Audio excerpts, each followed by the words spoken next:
Oromiyaaf jecha mana baane aarsaa taane dabne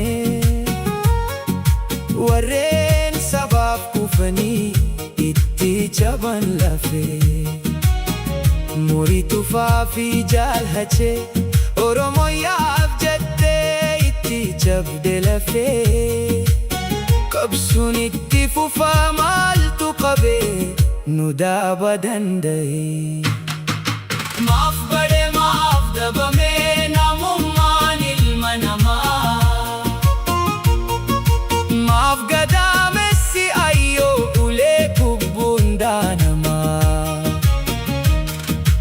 inni halkan guyyaa jigu imimmaan haada biiraa maaf birmannaa dabee laalame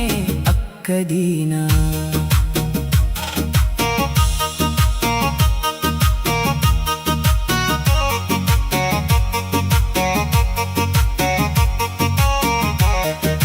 Maaliif du'aa kichuun du'a seenaa hin qabne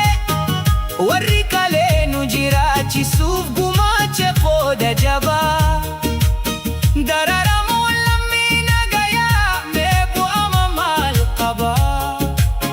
haramaaf gatii dabee dhiigni fi imimmaan sabaa warri biyyaan ol qabe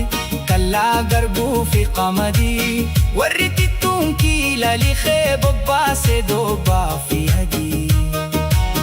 maaf du'aa maaf buqqaa maal yakkinaani badii warri tichee utubee bara gadaan haffatee warri kaleessa maqaan biyyaa ol bayeeni qabbatee haramaaf mana isaattu akka asumee salphatee kan kaleessa taaneyyuu nuuf hin taane haffinni dhaloota hin dararina kun hin maluuf salphinni irratti wal jijjiirkee uleen siyaasaa kubbuu hiqqaa fi guddaatu kufe osoo hin dabinuu lubbuu inni waliif obsineyyuu uqaan garaa nu ciisa.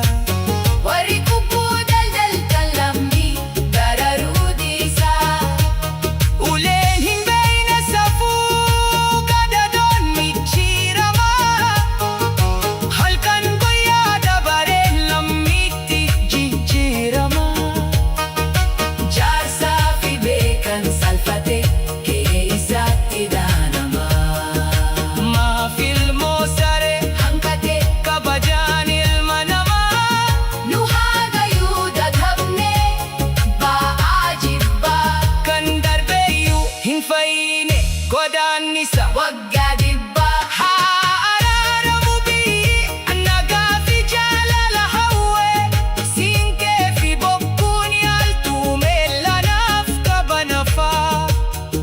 wal buqqisuuf wal nyaachuun dhaloota kanaaf hafaa abdiin hin kutina dhiiga koo isin biyyaafu abdii